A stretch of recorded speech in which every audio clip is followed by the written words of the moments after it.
and look that up, you can find, oh, that's an interesting shot right there.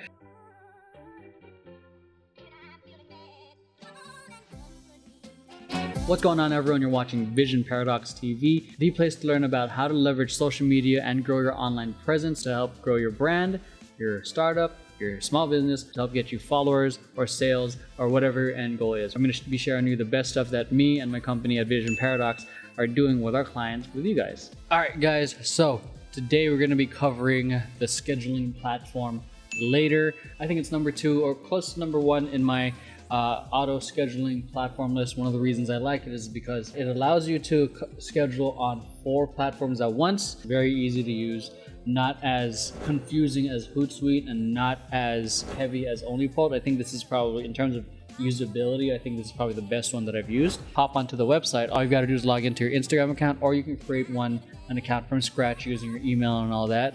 I've connected my Instagram account, so I'm just going to continue as such. All right, so when you're logged on, you're going to see a couple things right here. On the left is the navigation, so your calendar, the media library, the people you can chat with who are commenting on your content, then analytics. We'll go into deeper detail about that in a little bit.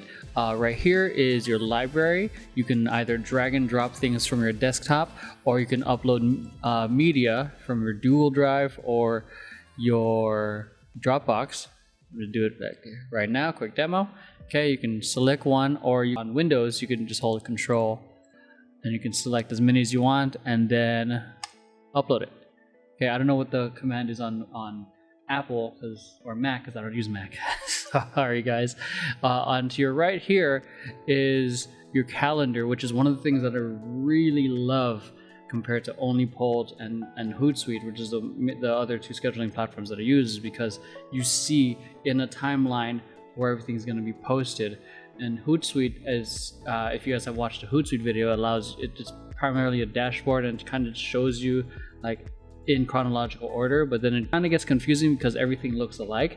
There's no distinction between all of it. But with this, straight up right here, calendar. So up here, I'm going to show you guys this in a bit. You can see the week, and you can see the content you scheduled for the month. I'll save this for last because this is one of the reasons why I love it so much. And up here are the different social platforms that you can connect if you want to connect it, other platforms. So say you have a Facebook page as well, and or a Twitter or a Pinterest, you can just add social profile. These are the social profiles they have available, and all you got to do is click add and find whatever your Facebook page is, and it'll be automatically added. I've already added mine right here, and it automatically takes you to the social profiles and groups, and you can add a social profile manually that way as well. Okay, so let's go back over here. So I've got my groups connected, so let's start scheduling content. If you want to schedule for all 3 platforms, make sure you click on the plus button, and you'll see that they're no longer grayed out, and they have a nice little ring around them, and you can post a single post. So I'm going to schedule just one. So we're going to do it on the next day, so I don't schedule it today. Actually, I'm going to push it to Thursday, so we're going to go like around 8. Scheduling for all 3. What would you like to share? Whatever you want to caption. And you can get hashtag suggestions, which is really cool if you don't know what hashtags to use. Okay, so let's do hashtag behind the scenes, because this is a behind the scenes shot. You can find other ones as like it as well. So I generally try not to go for hashtags that have like 500 million posts, because it's insanely saturated. You're competing for other people. I mean, imagine how many posts per minute are being shared for that. So generally I try to look for anything that's relatively low. This is interesting but irrelevant, so I would go for maybe 1 million in this case, because that's what it's suggesting. All right, so once that is done, you can even save your captions if you plan on using the same exact one, say 2 or 3 months from now. Like say one of your captions is a quote. One of my favorite quotes is, "A journey of 1,000 miles begins with a single step." I can save that caption. I can schedule it 3 months from now with a different photo. You know, it saves me the brain power of having to create something completely new. Though I suggest you guys creating new content to distribute, I am not insanely against. I'm actually very supportive of you guys redistributing, repurposing content that you have, because it kind of sucks to have one piece of content that you put a lot of work into making and then only to share it once. So it would make sense if you have a photo shoot to why not use that same photo shoot another 3 months if you look the same. I would not post any content where I was clean shaven from 2-3 years ago, but I don't see why you wouldn't want to use the same content again. So once that's set up, all 3 social profiles, next, and you are good to go. Just gonna double check. Awesome. So one thing I want to add to this, I didn't cover that, is that when you're posting to Instagram, the main thing people are going to see, especially when they hop onto your profile, is that all the images are square. The image may look good in landscape, but if it doesn't look good in square in the preview, you're going to lose their attention. That's one mistake I learned, and something I need to continue enforcing myself. So what I normally do is go to edit crop. Okay, if you want to see what it's going to look like in square form, just click square. It's going to automatically center it. I think that's pretty good. I would probably keep it as landscape. Or freeform. One of the reasons I like square is because it takes more. So your landscape probably takes up this much. Okay, square takes up this much. Okay, people who have portrait photos, it takes up a lot more room. So when it comes to your posts, you want to think of, well, one, is it a great post, but how much more of this real estate here can you take over to really capture the attention, which is why some people share very long captions, because it takes up space. It takes up that real estate to capture your attention. So boom, update, and you're good to go. With Facebook and Twitter, you can pretty much do the same, but Instagram, since the main preview that you get is a square, that's the one I would focus on. If you have specific links that you want to share with Instagram, it doesn't make sense to say click the link here, because you can't click on links on Instagram. So you would say click the link in the bio.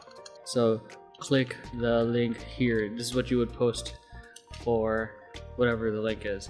And now if you're trying to promote it on Twitter too, okay, and then you would just create 3 posts, and you have 3 posts created. What if you want to do like a gallery post where you can swipe the images? All you've got to do is make sure don't click on this, because it's going to end up leading to that. Make sure you click on the actual check marks, okay, and you just drag and drop to the time. I'm going to do lunchtime.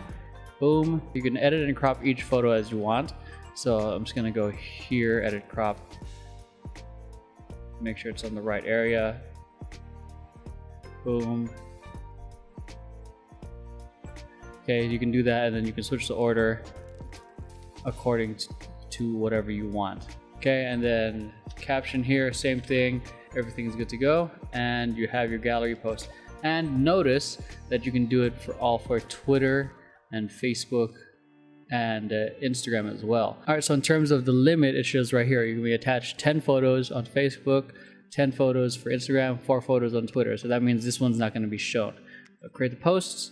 One thing is, the main thing that you can auto publish on later is the photos, but when it comes to gallery photos or even videos, that's where the scheduling is done through notifications. So that means when you have a post that's going to be scheduled, you're going to get a notification on your phone, and then it's going to prompt you to open the app and then publish the post manually that way. It's a little bit more of a hassle compared to OnlyPult, which is you schedule it, set it, and forget it. I mean, just seeing it so far, it is insanely user-friendly and easy to use compared to OnlyPult. So let's head on over to the next part. So what if you want to do video? Okay, same thing here.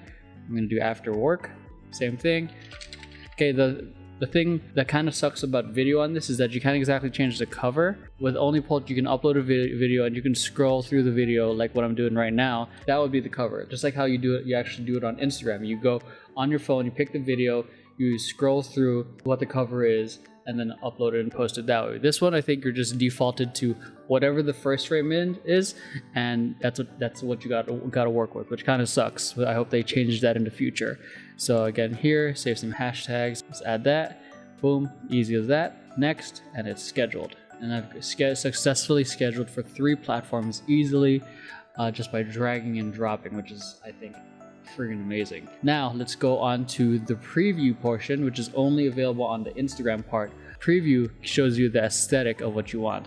Say I got these 4 photos, okay, that I scheduled. Let's schedule another one just for fun, okay, and then schedule another one just for fun. These old photos, boom. So now I have 6 photos that are in line. So if you're someone who's into fashion or photography and really wants to make sure that their aesthetic looks really good when people look at this, because when people look on your Instagram, it's like looking into a digital magazine of your work, whatever it is you do, and making sure that you have a good aesthetic is super important. In more recent posts, I just haven't prioritized the aesthetic as much, more just providing good content and trying to make good photos. So this right here is an example of which is why you want to make sure your photos are squared. Or even this is a great landscape shot, didn't work out. Going back to the aesthetic, say you want this to be in the middle, or you want these to be on the outside, okay, or switch things around, easy as that. You can change things around as they go, which is one of the reasons I think this is great. And all you gotta do is save. I'm not gonna save it, and then you're good to go. So can you see how pretty user-friendly later is? Going to the media library, this is pretty much the bigger version of this right here, where you can see everything that you've posted, and you can start your favorite posts or the posts that you'll want to make sure you use. Even with this on the calendar, it shows you which content you haven't used and that you have used, which is great because sometimes I have a massive library of content and I'm not sure which content I've used, and this just saves a whole lot of time on that. So if you want to label things, say meme, label it as meme, photo shoot, behind the scenes, keeps things organized. So conversations, this is where all the posts are happening for your social profiles. I think this one's primarily Instagram. It's not available for your Facebook or Twitter. So what this does is that kind of lets you see all the comments that's happened, either as an inbox like Gmail or as a post view. So whatever posts that you have, so you can see all the comments happening for each post, or user view, so you can see all the people here. These are the different people who've commented on your stuff. So I think, it's okay in terms of that, to be honest. So into analytics, I think this is pretty straightforward, easy and basic compared to OnlyPult. You can tell how much I loved OnlyPult. Vision Paradox is going to be testing this for the next 6 months to see if it makes workflow faster and easier. For this, it pretty much shows you like how well your followers are growing. You can tell how recent I enrolled into this, and then best performing posts. It doesn't tell you your best hashtags. It doesn't tell you your best times, which kind of sucks. But like I said, we might go back to OnlyPult depending on how my social media managers like using this. Okay, so this shows you likes and comments. The deeper the green, the more engaged it is. All right, so for those of you who run theme accounts, say your Instagram theme is all traveling, or it can be a luxury brand. I'm just gonna say it to be super general, luxury, and look that up. You can find, oh, that's an interesting shot right there. You can find a lot of content here that you can add to the media library and repost. So let's find more relevant ones, shall we? That was interesting. So click add to library, click all this, and yes, I agree, it'll be added to your media library. Then from there you can add it to the calendar. The link.bio, I have no idea what this is. I've just been trying to play with it. I honestly don't see the benefit of using it. So anyone who has experienced using this, let me know. So that's pretty much an overview of how you can use later for your own social media platforms, how insanely easy it is to schedule content, upload content, repost content, and change things according to your aesthetic view. So that's it. Thanks for watching, and I'll catch you guys in the next video. Peace.